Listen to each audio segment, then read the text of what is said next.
Hello. I think we're going to have a lovely time today.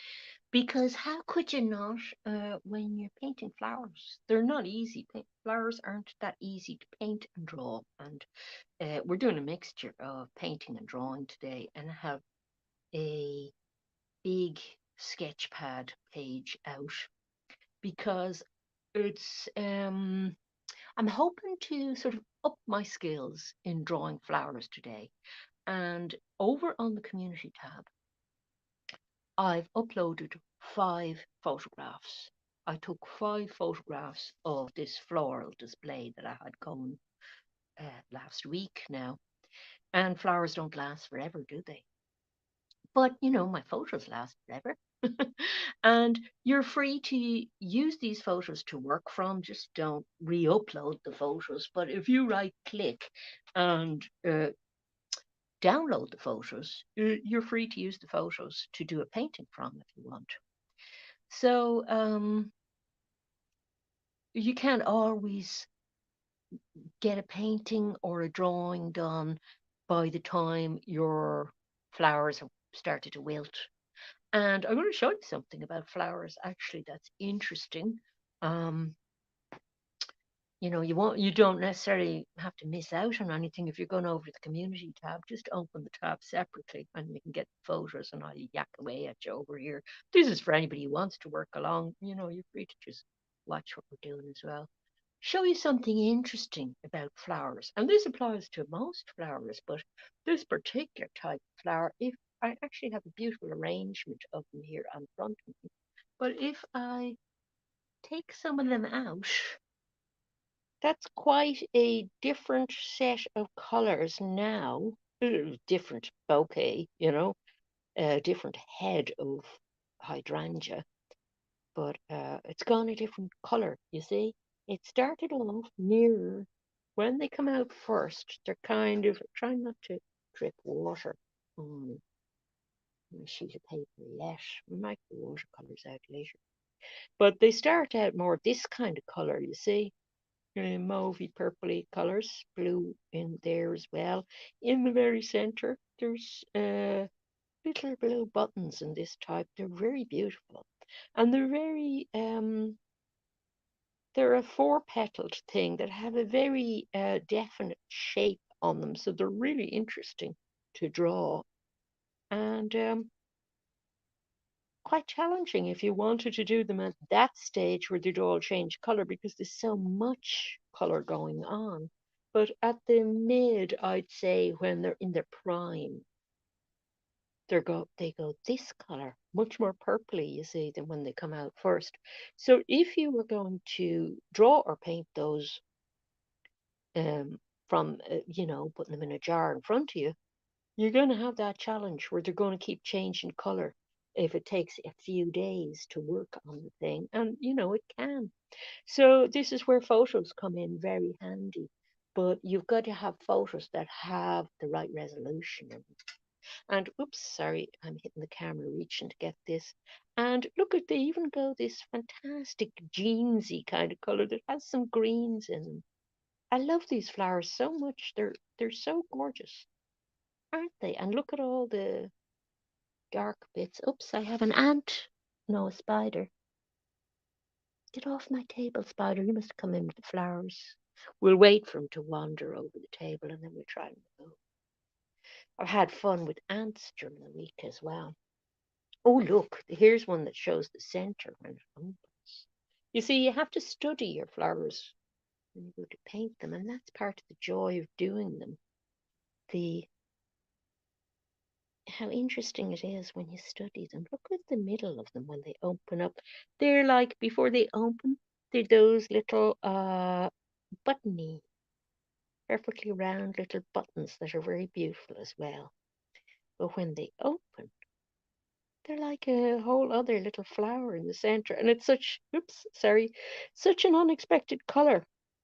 That blue. I hope you can see this as clear as I can see it now on the camera. I'm never happy with the resolution in these live streams. But anyway, um, hopefully you'll find the resolution of the photos, okay? And I'm having such fun with insects. I don't know where our spider is gone because we had the Remember, I had an obsession with ants. I still do. But the nuptial flight of the ants, one of the nuptial flights was yesterday. And the nuptial flight is the day when all the queens and the males all come out of the ants' nests and take to wing to mate because they need fine weather to do that because they mate and then they land somewhere and try and establish a new colony. And I have a queen ant sitting in a formicarium, they call it, a little place where you keep ants, in the other room, nice and quiet. And she's probably going to lay eggs. And I'm going to make a little environment for her. So I will be uploading a video later in the day that shows a terrarium environment that I'm hoping will be suitable for her if she has a few workers out of those eggs and establishes her own colony. So look out for that short later on. It's also art related because, as you know, the terrariums that I was making, I was doing drawings from them, and I'm now doing a little children's book with the illustrations from them. I've written a little story around it. So look at these colors together. Aren't they fabulous? And in the photos, you'll see my new kitchen wall featured as well. I don't know where Mr. Spider's gone. Oh, I see it. I see a springtail. You see, if I wasn't on camera now, I'd get him for my soil for the terrarium because with a closed terrarium, you need to get these little tiny, tiny creatures that live in soil called springtails, and they keep the soil very nice. Hang on a minute, I've got the spider and a springtail beside each other, so I'm going to capture them. Chuck one out. Okay, don't know where the springtail went, he was too fast, but we've got the spider, look. I've got him trapped in here with Picasso, so he's going out the front garden. Excuse me a minute. They all come in on those flowers. I'm sure people who are afraid of insects don't keep any kind of floral displays at all. Because there's so much life on.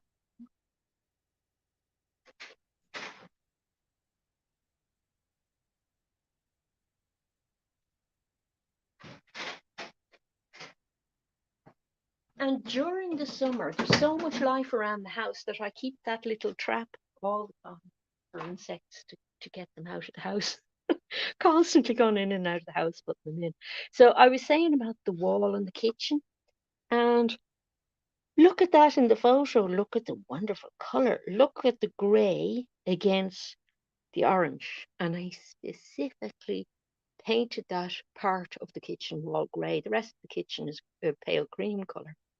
But I wanted gray for that wall that's behind where I sometimes go in to paint because I knew that the paintings would be nice against a neutral background because it wouldn't interfere with the color of the paintings, wouldn't be competing with it. But because this floral display is such bright, beautiful, bright colors, the grey is stunningly rich against it, and it creates a beautiful contrast that bounces your eye back and forth in this kind of little pleasurable dance around the whole thing. So it's wonderful, you know. I absolutely love the way that turned out, and particularly the orange against grey. I love orange against grey, and I love yellow against grey. But in the photos, it can be hard to see the structure. I think I've uploaded one photo where the structure in the middle of those flowers is shown quite clearly. And it actually is that vibrant, the color. This is the fabulous thing about flowers, isn't it? The center of these flowers is such a vibrant color that it almost kind of vibrates with color, you know? Beautiful. So let's have a go. So we want to explore how to draw these things together. This is a um, what is this one called? It has a lovely vanilla smell, and you can actually put it in drinks and things like that, and salves and all this. Uh, Meadowsweet, that's what it's called. This is a delightfully fuzzy one that you have to look at really close to be able to understand the structure of it. Um, but how would we draw or paint all these together? And how would we even do one of them? All sorts of challenges. Even doing this is one of the most difficult things I find, doing leaves. I just find leaves so complicated, tricky, and I still am very good at leaves. I don't feel that mine look very convincing. But this is what I want to work on today. So we'll work on these skills together if you're into it. Or if you just want to watch and see like how you go about it, it should be kind of pretty relaxing.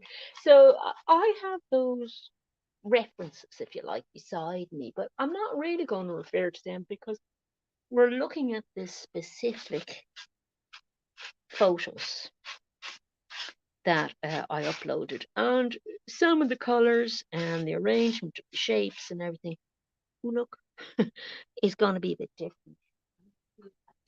Is he a spider? We haven't had any ants yet. The ant that I took into the house, I took her in because she was on the way back from her nuptial flight and hadn't yet. Did I get him? I don't think I did. I don't see him. Oh, there he is. She was on her way back to establish a new colony, and she was looking like she was going into the neighbour's garden, who wouldn't be very keen on having an ant colony because he keeps his grass very short. And I have millions of ant colonies. I didn't really want more set up. It almost frightened me. I saw over 20 queens coming out of one nest. You normally for black ants only have one queen, but they have progeny, don't they? So she had at least 20 queens in that lot. The queens all went up one side of the door frame to take off for their flight, and the males all went out another entrance and out onto the ground to take off for their flight, which was amazing, to see. But she doesn't have any workers, you see, depending on her yet. So I didn't mind taking her because I can get her a nice place to live until she has workers, because she should be fertilized, because she'd no wings. They chew their own wings off before they start laying eggs. But you'd know it's a queen because the size of it. Sorry, I have to put this little guy out.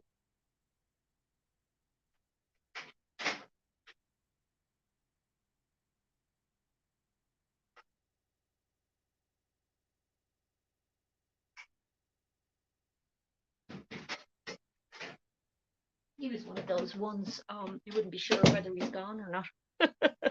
And we'll do some sweeping up while we're here. It takes ages just to get your act together to draw. This is why I think people find it very hard to start, because it's not just that you get tired if you're working, or coming off from work, want to relax. You've got to get all your gear together and everything, haven't you? Get it together. But sketching is great because I don't know what it is, psychologically, it's easier to get started sketching. And I'm sitting here in front of the computer ready to draw from the photos over on the community tab.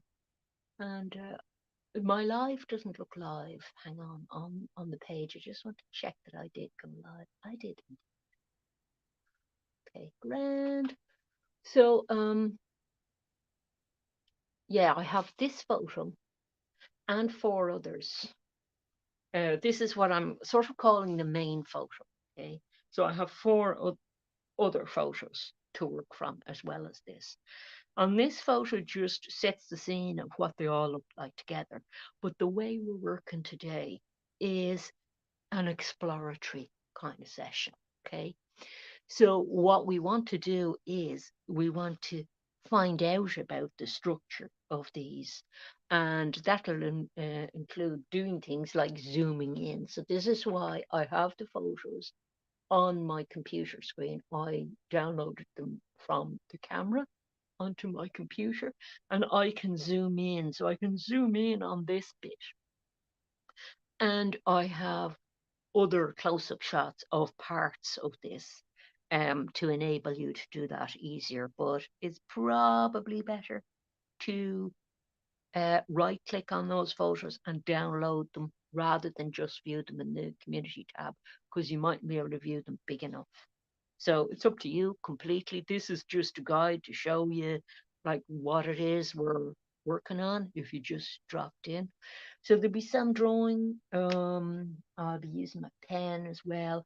And I think I'll be probably using these guys. These are my Derwent watercolor pens, Rexel Derwent watercolor. And Derwent, it's a brand I use a lot of. I really like it. And it's, available easily for me here in Ireland. Um, this sap green will probably come in somewhere. For a lot of the purpley colours, well, I have some colours that might do something interesting for me. I have a metallic range of pencils that somebody gave me, and they're not actually metallic. I have not found any of them to be metallic really at all, to, that I can see. But one of the pinks, which has paint over it, I don't know what color it is, might come in useful. And there's another pink, which is more like kind of an opera pink, or even a lizardy pink. That might come in useful. But this is kind of a mixed media session. So we might be messing around with other things to do color matching. So I have things like inks that might be useful, and um, watercolors. And I whenever I'm working with pinks, and this is a purple, but there's a lot of pinky purple happening within individual leaves, and the color transitions and everything happen in them. I find that I've had to buy extra. These are watercolors. I've had to buy extra colors to try and color match sometimes for these. So you might find that for this, you'll end up doing a lot of color experiments to try and color match. And I find that because this is kind of an exploratory session, which is great for keeping you very keen on making art, okay? Um, you can do things in your exploratory session, like when you're testing colors. Here are pages that I was color mixing, testing out ink mixes that I had for other drawings or paintings that I was actually, they were for the book illustration. I was using those, so they were from those sessions, and I wanted to not just mix on the palette but test it on paper as well. So I was testing colors, and the I've found recently that I tend to keep these now because they can make very nice shapes and colors on their own that give me ideas. So I have generated an extra sketch pad from these. In fact, I have two sketch pads that I put these in. One that I put the smaller color notes and experiments in is this one. And when I was doing experiments with trying to match pinks initially, and I had bought these, and I was finding out what kind of colors I could make from them, I kept them in there. So you can refer back to these experiments, you see, if you take a little note under them of what colors they are and what colors went into your mixes. But they're also very nice for, putting in as kind of, you cut them out and put them in as kind of a finished piece in your sketchbook, you know, because although they're experimental, that's another one that was a color mixing experiment, and I did a finished piece, but I had this left over with kind of, it was kind of a palette that I was mixing on again, testing the colors on the paper I was working on. And I just loved the composition of these. So I saved those as well, and they're kind of like little mini compositions. So this is a way to introduce a kind of a playful and non-precious, there's a springtail, non-precious element into your gotcha, into your artwork, you see. Now, excuse me, I have to put my springtail away. I have some terrarium soil left over in there from making today's terrarium, which, as I say, I'll put it up on I'll publish a short later.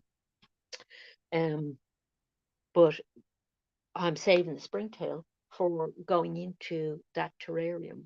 But you can actually keep them in with your leftover soil, and they'll multiply in there and keep the soil nice sealed, obviously.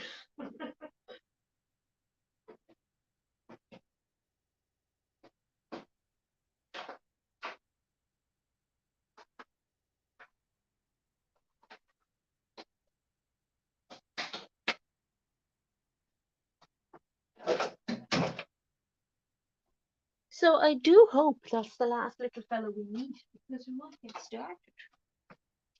But it's worth talking about how the experimental stuff can actually help your art practice and keep it feeling exciting and interesting.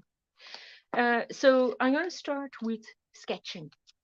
And what I want to do is explore this section. I think there might be a close up of that section in one of the photos, but I want to explore this section for structure. And so to loosen up, drawing for loosening up for a start before we even get into finer sort of work or anything. Um, this gets rid of the kind of fear of starting really doing this. This whole page, we don't mind if there are bits that don't work on this page. So say I do a bit and it doesn't work, I'm going to do it again. This is not a finished piece I'm going to do on this page. I'm not doing a picture of this jug of flowers. I am exploring the structure of parts. So I'm going to start off with an exploration of part of this. And I'm actually not looking at the photo here. I'm looking at the photo that was on the community tab, the first photo in the series of 5. And I have zoomed right in very close. And I'm actually looking in this section here. Okay, that little section there. So obviously look at the size of it there. It's only like the height of a fingernail kind of thing. So it would be better, wouldn't it, if you were on a desktop computer and could zoom in on it. Or, some people like using their phones and they can zoom in and out on the phone. So I'm going to do that, and I'm not going to kind of worry about the overall structure too much. But I could say if I wanted to use this idea of moving from the general to the specific in understanding a particular drawing subject, I could use the approach that I start with analyzing the whole form. That's one way to do things. And I'm not using a great pencil to do that with because it's a H pencil, which is a hard pencil, which typically would be a pencil that you could use if you were using watercolor because it doesn't have much spread on it and leaves a very light mark on the page. But it does also leave a thin mark. So people use it for, say, H pencils. They would use them typically for kind of technical drawing and things like that as well. But if you're doing watercolor, you might be familiar with this grade of pencil because you might put down your initial drawing and then remove any extra lines before you work into it with watercolor. So that would be a very rough way of understanding the form and where the light is coming from. Obviously, the light is coming from slightly forward in that direction. So already we're making messy marks on paper. We don't really mind.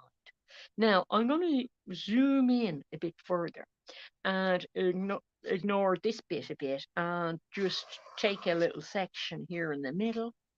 And it's that section there I'm talking about. And I'm going to look at that leaf, just kind of grabbed my attention because it's standing up towards the light, and trying to understand what flower it's attached to. I can't really because it seems to be a random, but it's got a little chunk out of it. I do know that. And there is a flower behind it. So the flower behind it is important in terms of understanding structure.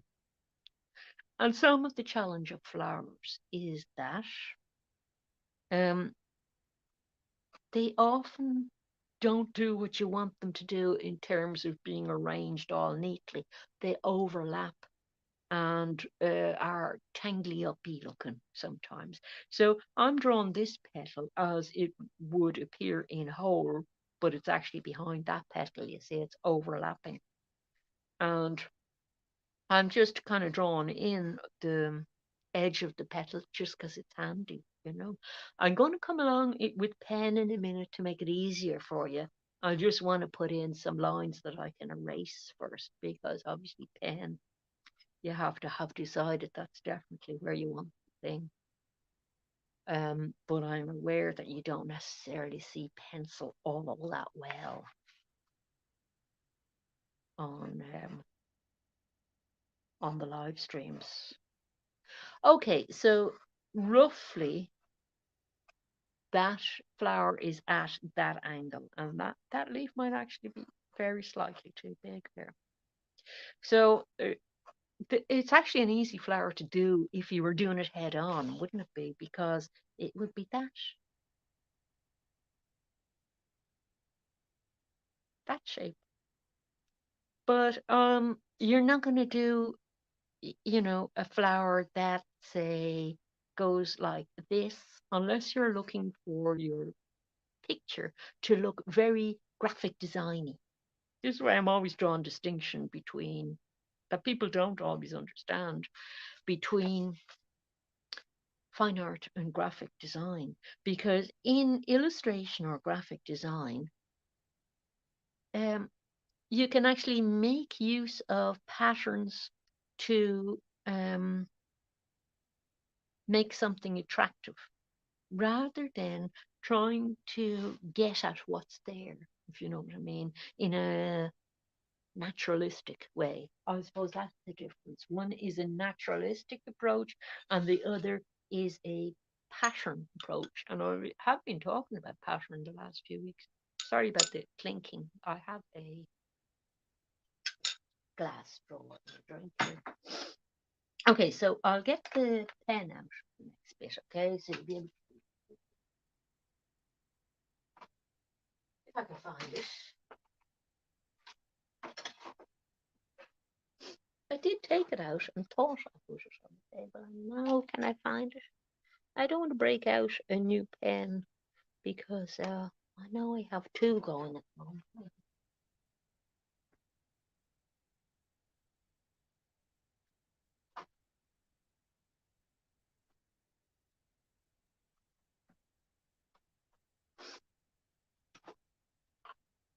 No, I can't find it, so I'm going to break out a new pen. And I like these so much that I have nearly a lifetime supply of them now.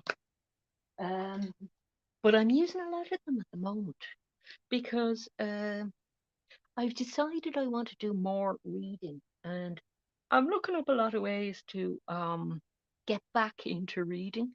And I've decided that one of the ways I like very much is keeping a thing called a commonplace journal, which is basically a notebook that you keep track of what you're reading in and can take notes on what you're reading. And I always like note taking, and I like that approach.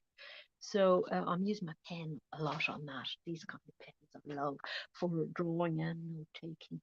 Okay, so we have this shape now to work with, and I'm gonna work nice and slow on this because I want to enjoy myself. But I am gonna follow the lines that I already have put in, and um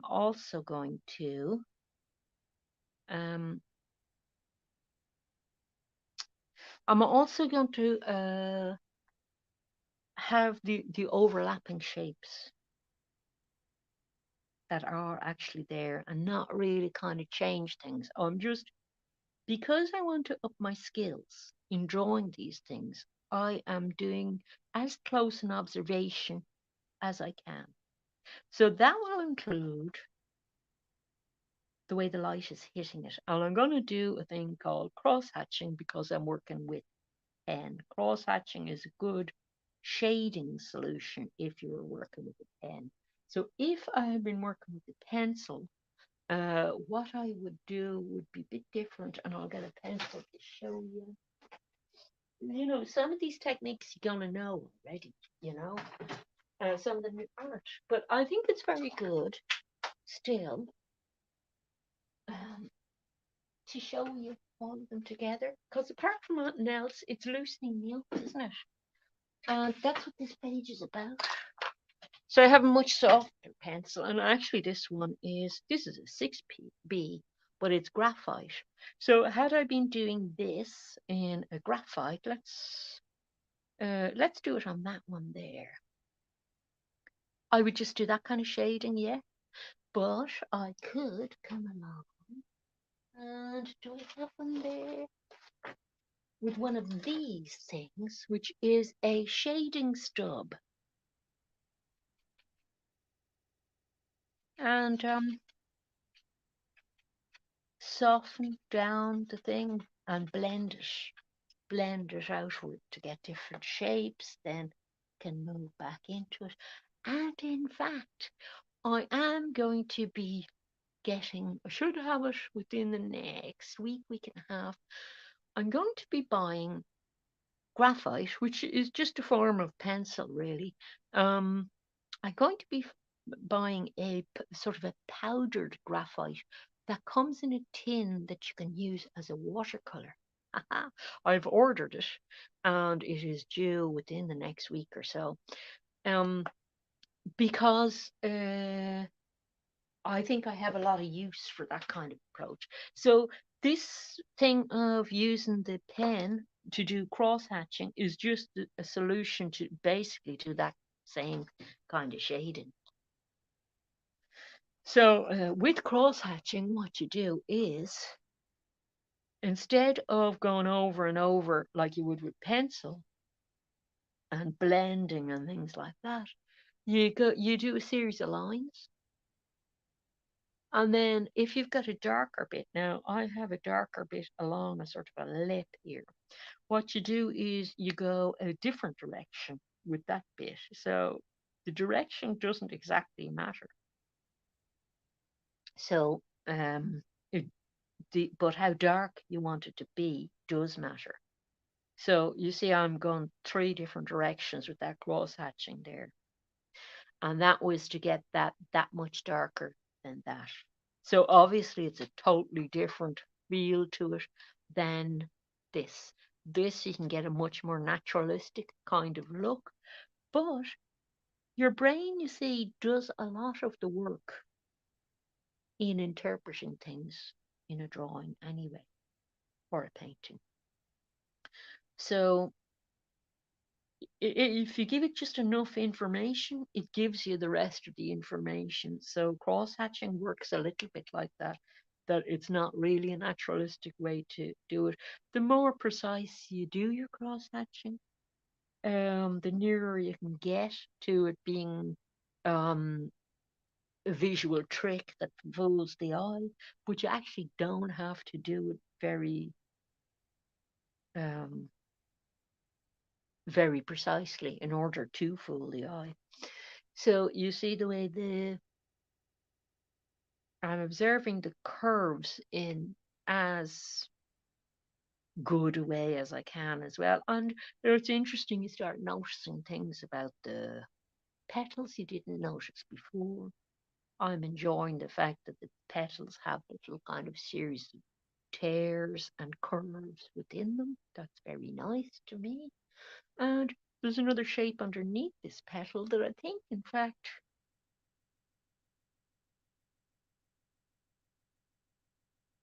is uh,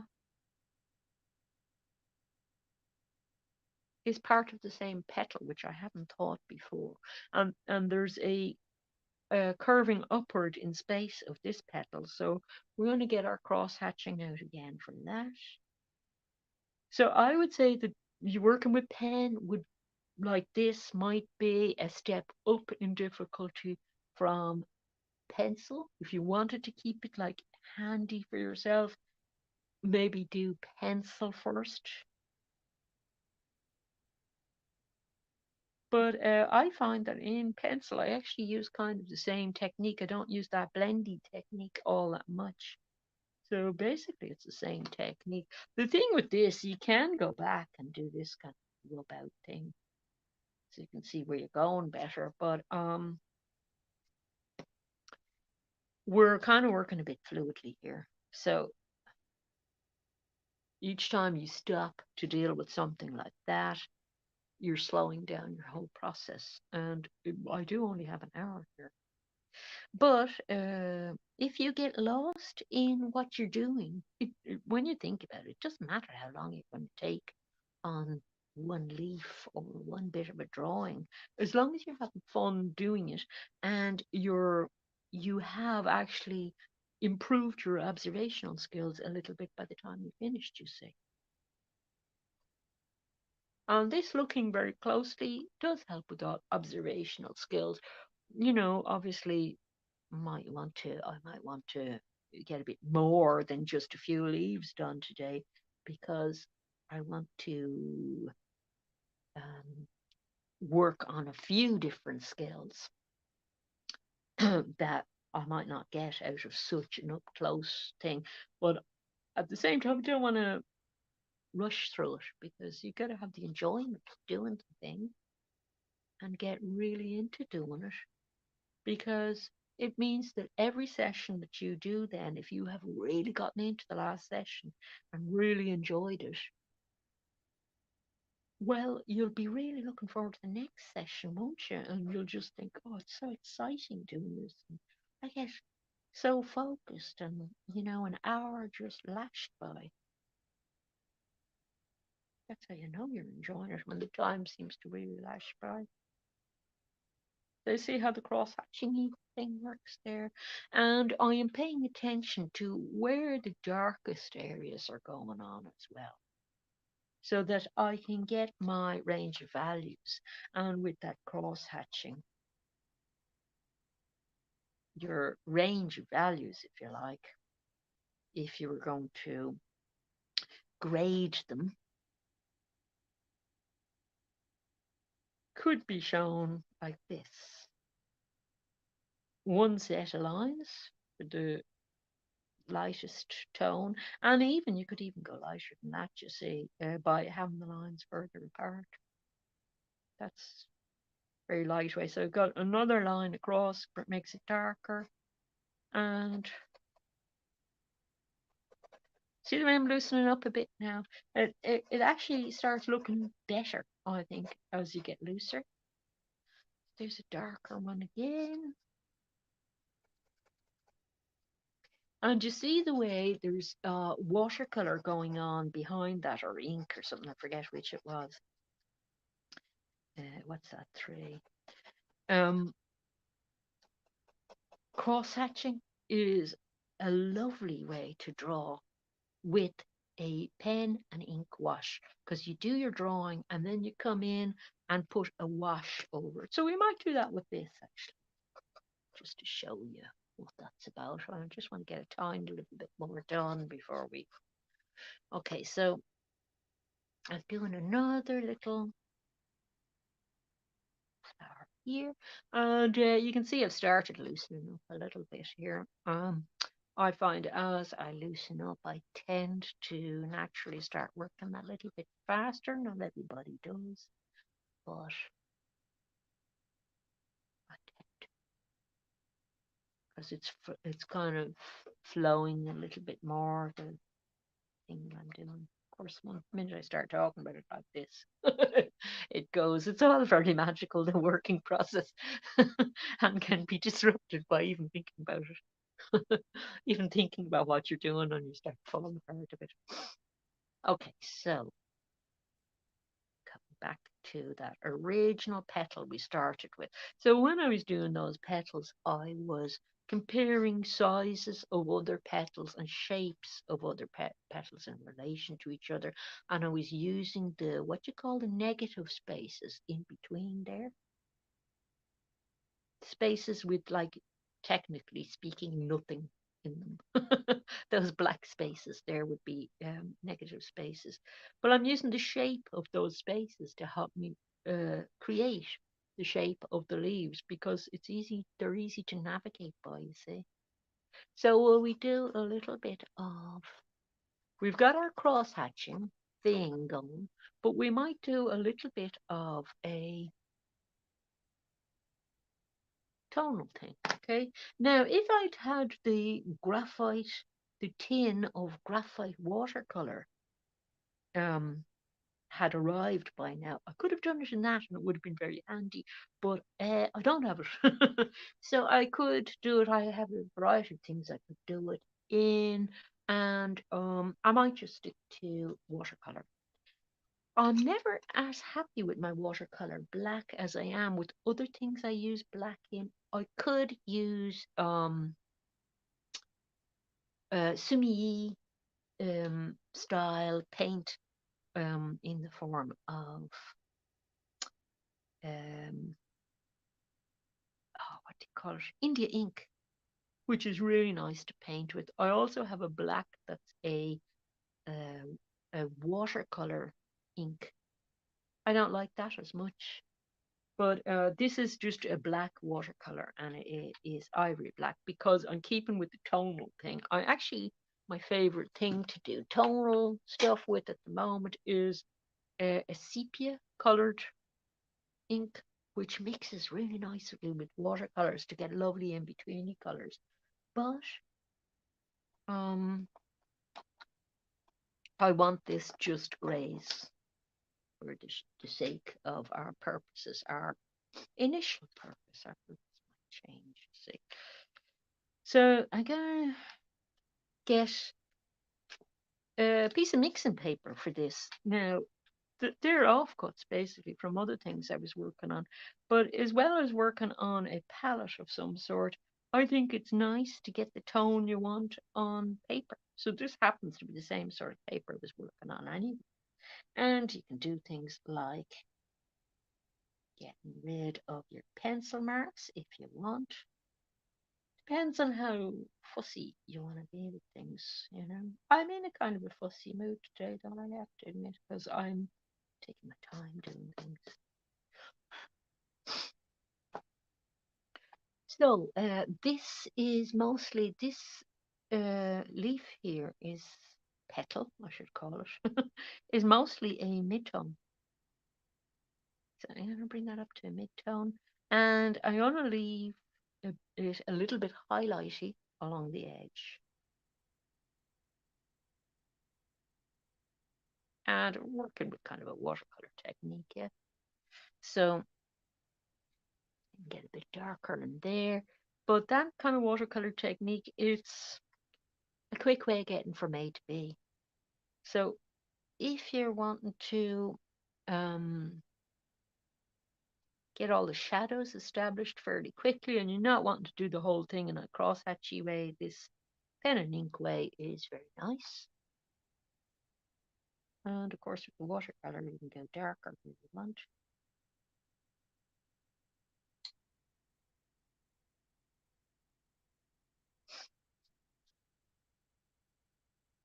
And I'm comparing this leaf and this leaf with that one, because that one is slightly darker. It starts getting a bit darker over there.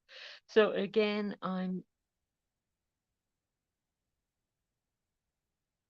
my observational skills hopefully are improving, and I'm spending, you can't see what, where my eye direction is going all the time, but I should be spending almost more time looking at the thing than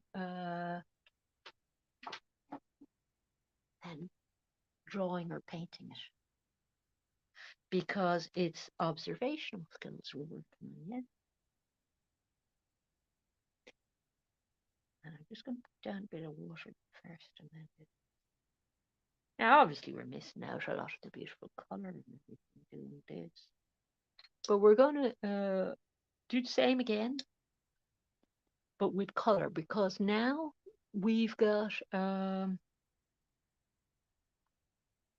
bit of an understanding of the way the light is hitting the thing.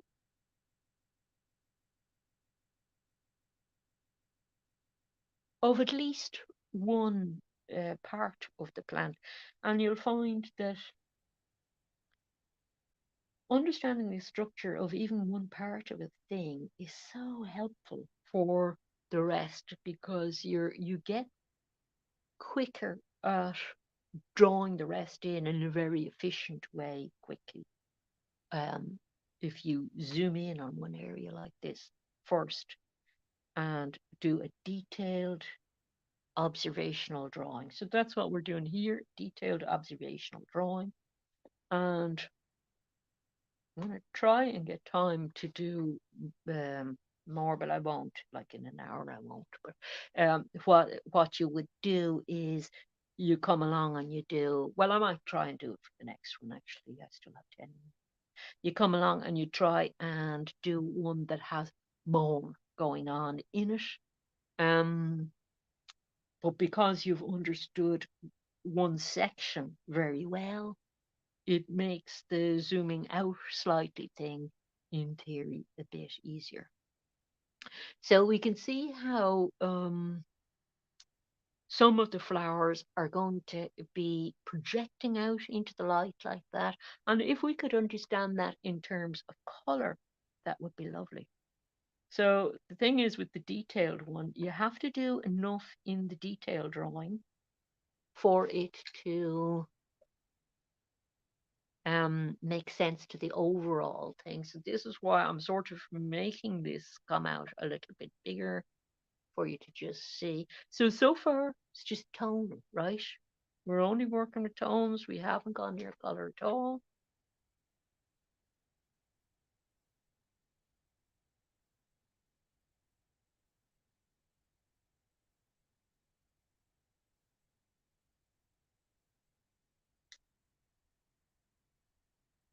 And there are various bits of leaves that wrap down there and everything.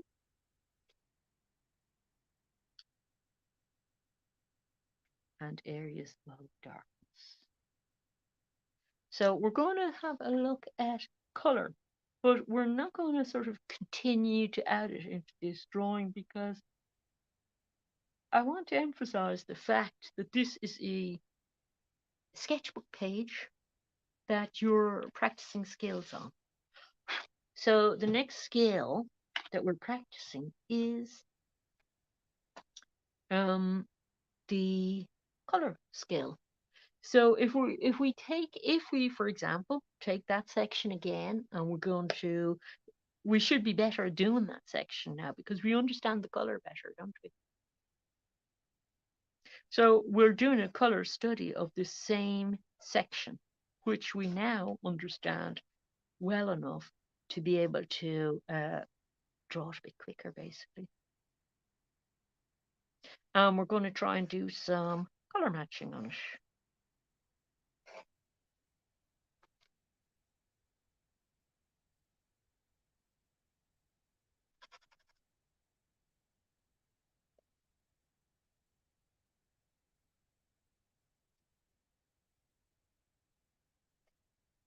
There's a lovely dark bit underneath here, and lots of overlapping petals and things.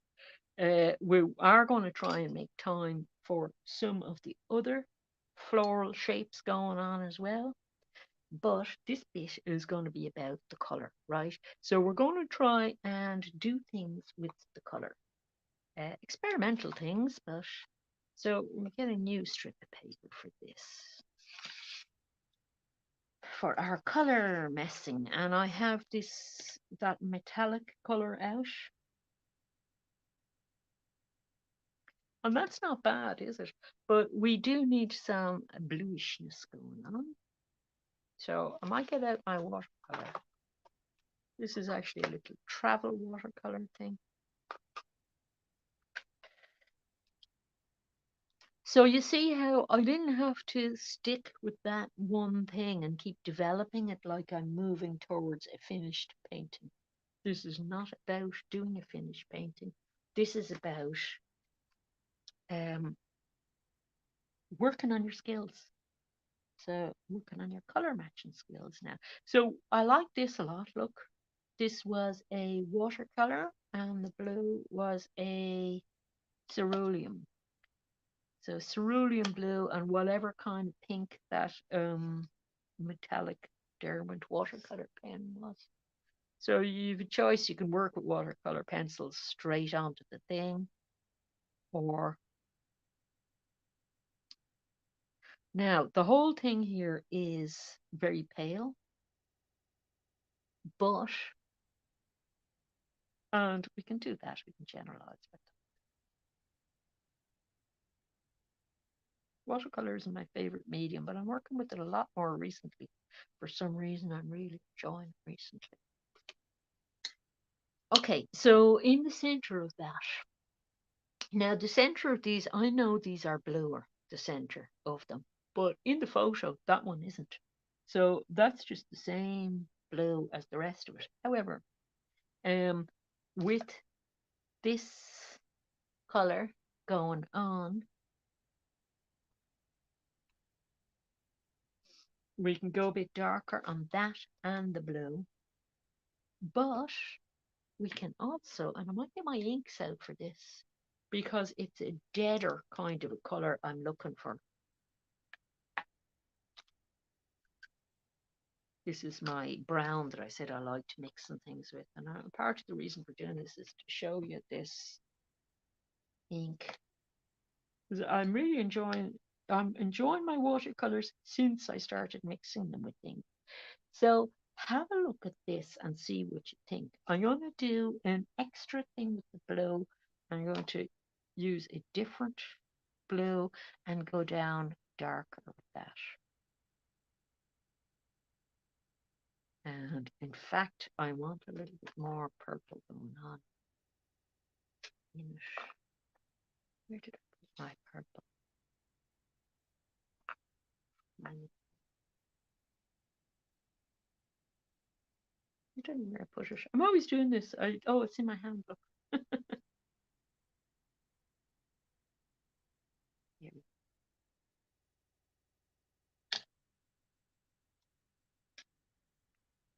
So that kind of a pink, deep pink or purple, or ones that have a little bit of alizarin in them, I found they can be a bit tricky to match exactly the color.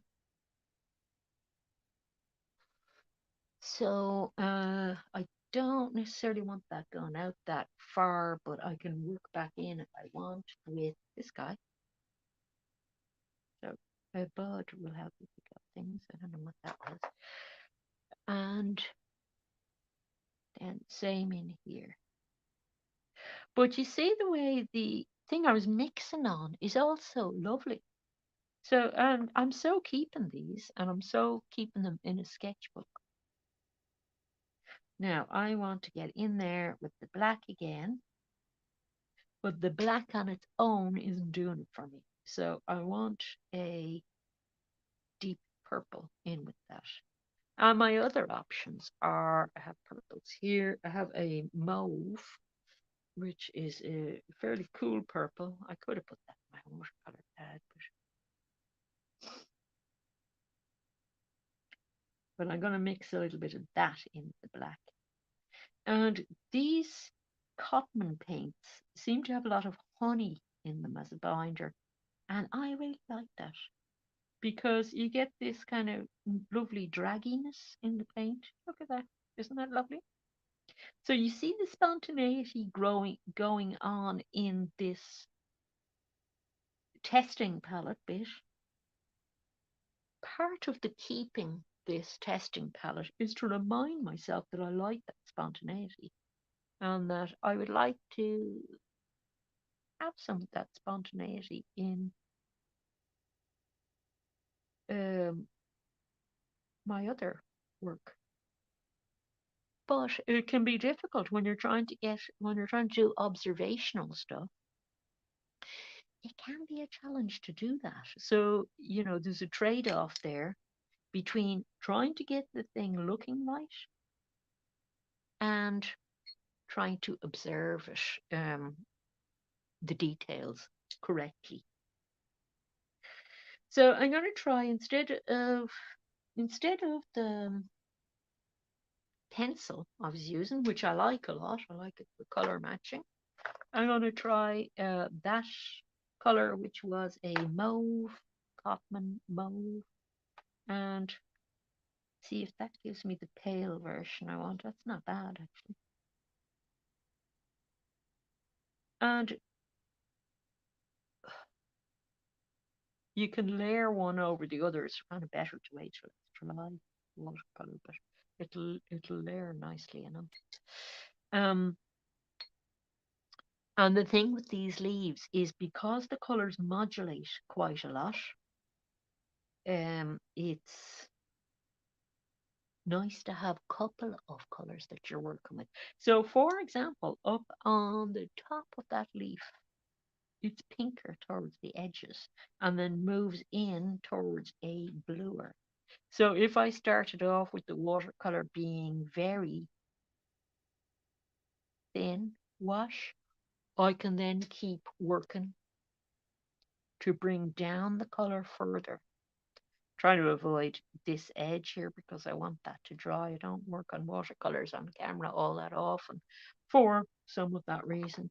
But if you're using stuff like this, depending on what colors you have, you can get edges straight onto your paper.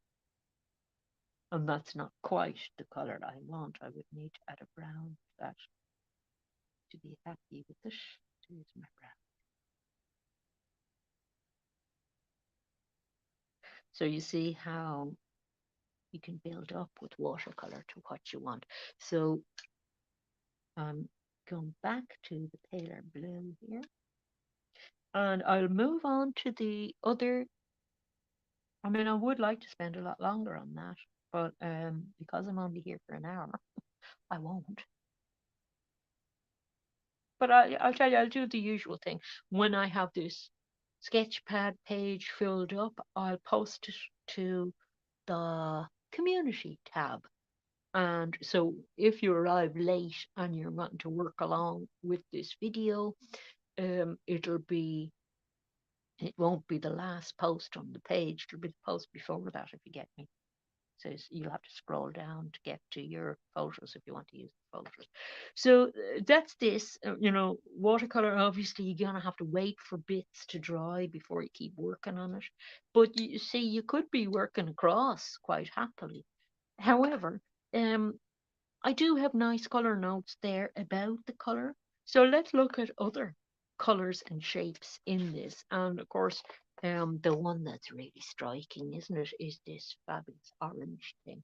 So I'm going to, the same photo actually does have, when you zoom in, quite nice references for those orange flowers, which are Obrisha.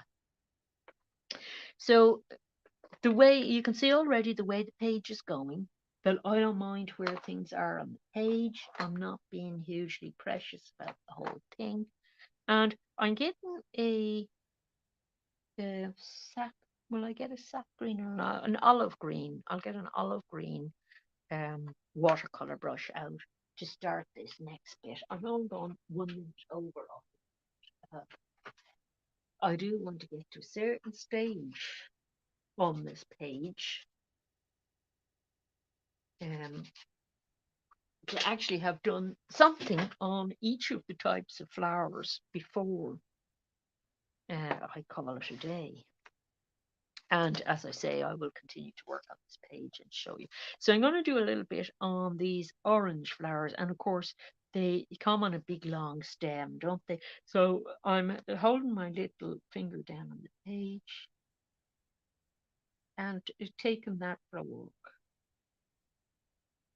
up page. So you can see how a pencil is pretty handy for doing that. Now afterwards, that might I might have to do other things to make that line believable. But there are a series of things that come off in steps from that, and they are the buds of the flowers. And then every so often there's a flower happens. So we're going to do one of the flowers down here, this bottom flower here. And I don't have an orange out, so I'll try and mix up the color. So let's see. Do I need a smaller brush? Yes, I might need to do the smaller brush. This is a not that small a brush, but it's a little watercolor style brush, a sable style thing, and we're going to try and get ourselves a nice orange out of that. So you've two main types of red, right? One is a cadmium red, and this is a very orangey cadmium red. But when you start going more towards the sort of purple end of the spectrum, and if I show you this yet again, I'm always showing you this thing, but these are supposed to be purples here, but because the kind of blue I used here, they don't look mad purple. But our purpley flowers are kind of on the opposite side of the color wheel from the oranges and yellows, yeah? And then you've got kind of your cadmium red, which is this very warm red, is more towards yellow. You see, it's got more yellow in it.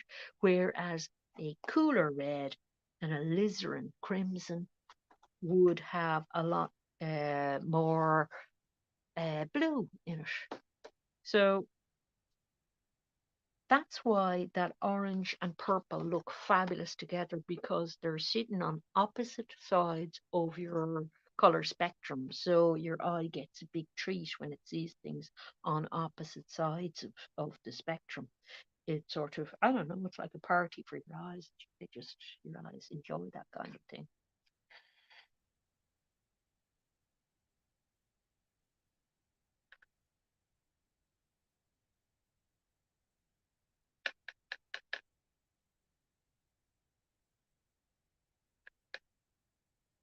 And I'm trying to get the intensity of the orange. So that's somewhere around it. More of cadmium red than yellow. And it was a kind of a chrome yellow, I think it was. So I'm just gonna instead of doing any drawing, I'm just doing this one as an outline, because I've sort of warmed up a little bit and I'm a little bit more confident about approaching it in this way now. Whereas earlier on, I might have been a little bit shaky before I'd gotten a chance to kind of practice things. And because this is watercolor, um, I can do things like lift little bits and go in there with a more yellowy color. Or even the lemon yellow possibly might be better, yeah. Because it is more lemony yellow in the middle. And that's literally the way the thing looks.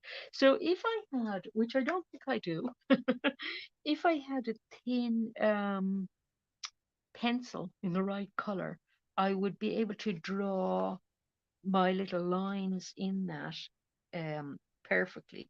But this is still wet, so if I draw a line, that line is going to spread. But the little stamen, I'd be able to put the little stamen in there. And then it's the same thing here, that you want shadow to happen. You can actually pick up things in watercolor. Look, I didn't like that edge. So I can pick it up a bit, even though this isn't watercolor paper. On thick paper, you can do that. Um, you can modify color with a cooler red as it heads out towards the edge, because there is that darker color going on, and that's quite enjoyable. And that particular type of flower, I can tell you from past experience, is very enjoyable to draw or paint, and not as difficult as the hydrangea. So if you were having a go at the hydrangea, which I would encourage you to do, and you feel a bit down or you go, oh, I can't get it right, because it is difficult, try this one. You'll like this one. But you're still up in your skills. You are still improving, you know. So this is doing us the power of good, you see, this session. So I'm going to try and modify the color down a bit. The other way of doing that is you take a color from the opposite side of the color wheel for your shadow. Okay, so opposite side from the orange is the green, isn't it? And I just want to show you one of the things I have in here is a little ink that I made up myself that I really love. So I'll just put it in a better uh, bowl to show you. That's a bit deep. And this is made up from two different inks mixed. One in ink that I just love. Now wait till I clean my brush to show you the original colour. Isn't that pretty? Although, hang on, not sure if I have it. This is where I'll get into spilling things. I made that ink from this one that I bought recently. I love this. This is diamine or diamine. I don't know which way they pronounce it. The color is Aurora Borealis, and it's um, a bluey green. I thought it was a greeny blue, but it's a bluey green, I think. And it's mixed with another ink that is a bright yellow ink that I like, but it's a very bright color. But that ink, that bright yellow ink, it's kind of an acrylic mix ink, because that's when you think about it, yellow is kind of an unusual color for ink, isn't it? So gives you that lovely bright green, which is nice for leaf colors and things. But I had some left over from the illustration project. I'm working on the pages for that still. And I put that in a little jar and kept it because I don't like to waste ink. But look what happens when I mix it with the orange. This is why we got it out. You get a color that's perfect for the shadow for that flower. And it is perfectly integrated as a color because it's from the opposite side of the color wheel. So knowing those little tricks is fantastic. And then there are all sorts of other tricks. Like you see this little mark here that I don't necessarily want. I have little skinny pens that are of acrylic and white gel pens and things like that. And you can fix any mistakes you want with those. So, they work nice too. So I want to do a color for the stem, so I'm adding more blue because I want a more bluey green. And the stems on these are pretty easy. This is part of why these flowers are so easy. I can't put in the stamens yet, but I can certainly come up here. And when you look at these, if you're observing closely, I actually did it wrong down the bottom. It's the light is coming from the right hand side, on front and slightly to the right hand side. So it's the left hand side that's getting the shadow. So I'm going to put on that darker green, which is a lovely subtle green that lovely subtle sap green that I've mixed up myself. And you see this blob here? Can you imagine how pretty that is as like a rose leaf or something? If I waited for that to dry and then put in little veins and things, you've got a lovely leaf there. So a lot of these pages here, nice things can happen on them, and you can even cut out the shapes and do drawings on top of the shapes and get other really freehandy sort of things happening that are nice. But that's basically how I do these flowers, and we'll just finish off with Another, see, I have avoided using this palette here because of the inks. Inks, I discovered on the watercolor palette, they have a habit of staining the plastic of the watercolor palette. So I'm sort of working even more than I used to on pieces of paper. But there are times I don't have to do it. Like for that color, I didn't really have to do it. But what happens is the paper soaks up the color, so you can't go back to that color to color match it. That's the disadvantage. But we're going to do another bud for these. So the things with the flowers, you want to know the overall structure. For the hydrangea, we have that ovoid shape. Then you want to know the layout of the actual flower, and for these obrisha, we had them a stepped bud, and then another offshoot of the stem, and another bud over here. And they wouldn't be right if you didn't have that detail right, you see. And then you also want to know we have three main floral things. That's a heather over here as well, which has a different structure. Again, we don't have a good close-up shot of that, I don't think. But you also want to know the interplay of the patterns and shapes of all these things. So another thing that might be useful to do for you as part of the exercise, and which I'll do, just want to observe the shape of this a bit better.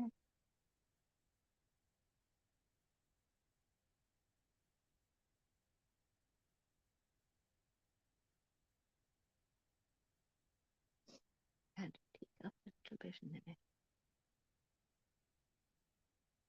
too much. I like that pickup trick. You can pick it up with the brush.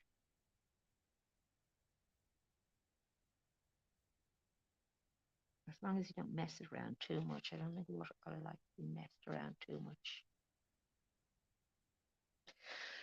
So the other thing that I would say would be a nice thing to do would be in pen or pencil or whatever you want to work in yourself, would be to do a little study of the interplay of the relationship between the different things.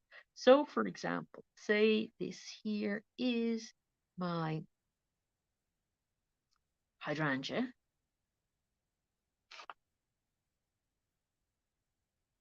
with some leaves of something else sticking out from it. We want to do a thing about the interplay between that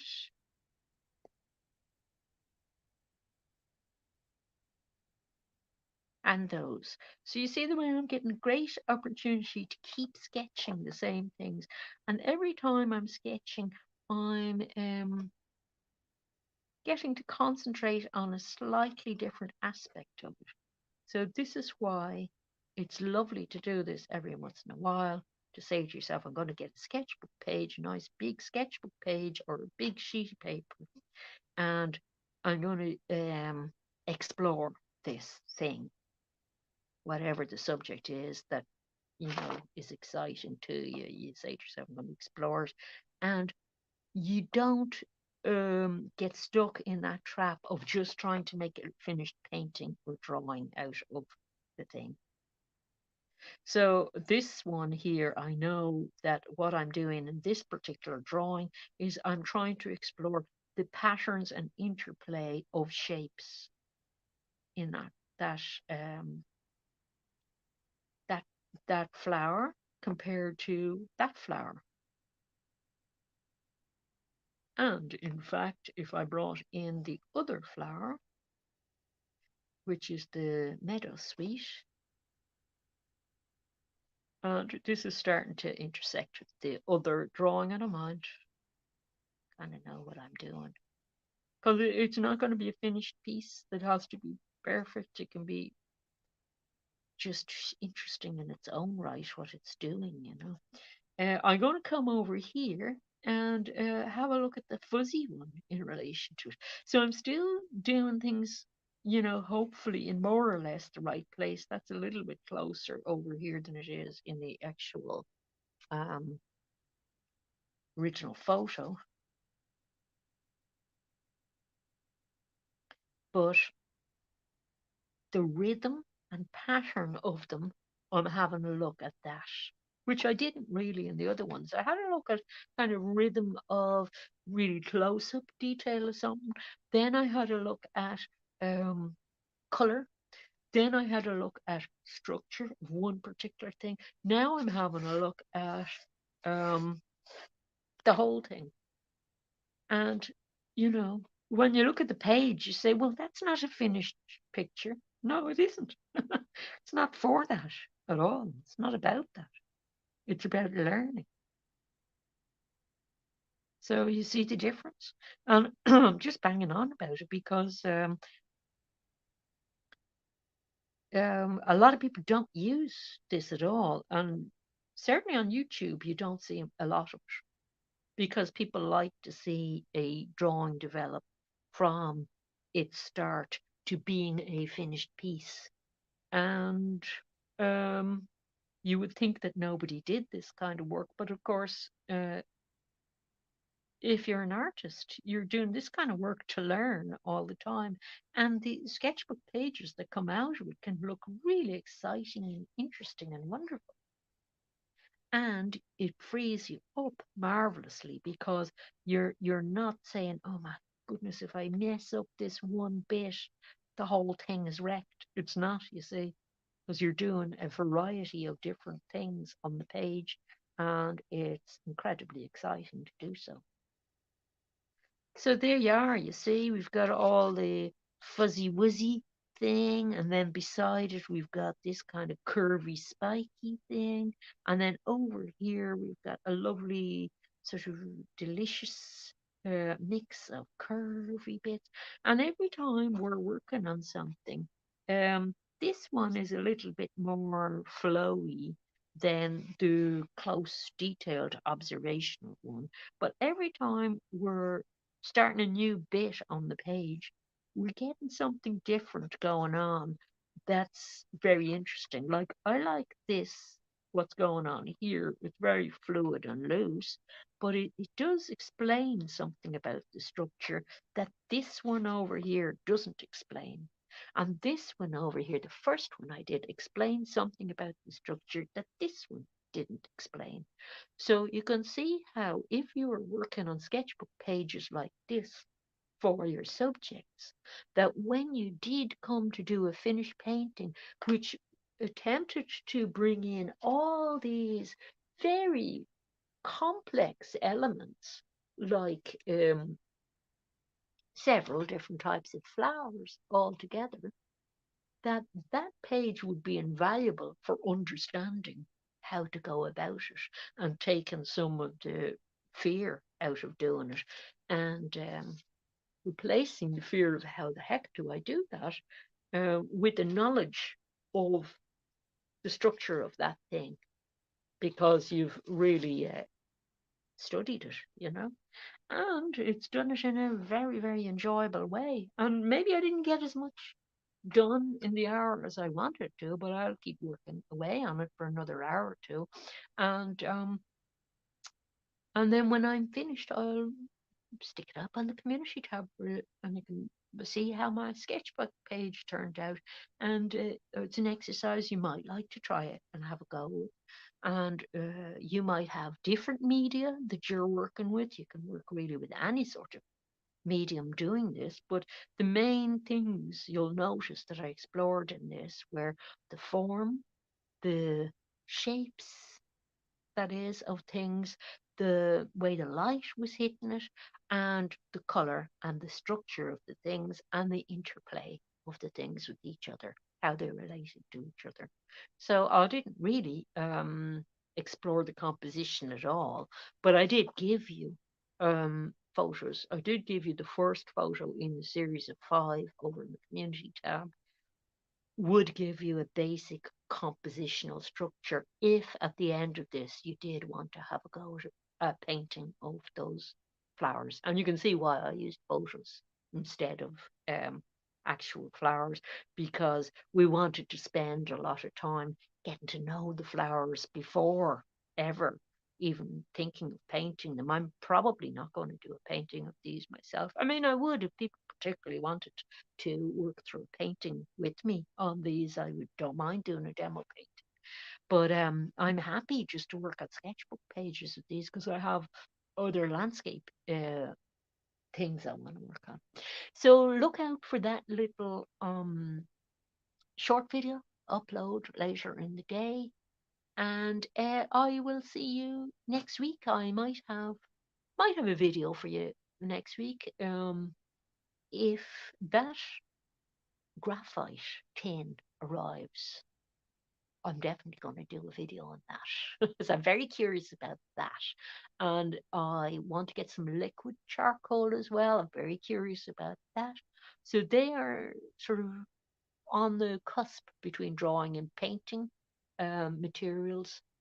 And this is the thing that I'm kind of uh, dealing with today in this session, because sometimes it's tricky moving from drawing to painting, and mixed media allows you to move between drawing and painting skills very easily and naturally, and you know takes all the kind of hesitation out of it. So I hope you got something out of that. And I had a wonderful time. I'm going to keep working away, stick a bit of music on, uh, might go to the shops, get chocolate, come back, make more tea, and then settle in for the rest of the afternoon, finishing the page. And then I'll upload it, good, bad, or indifferent. I'll upload it to show you how the rest of the session went.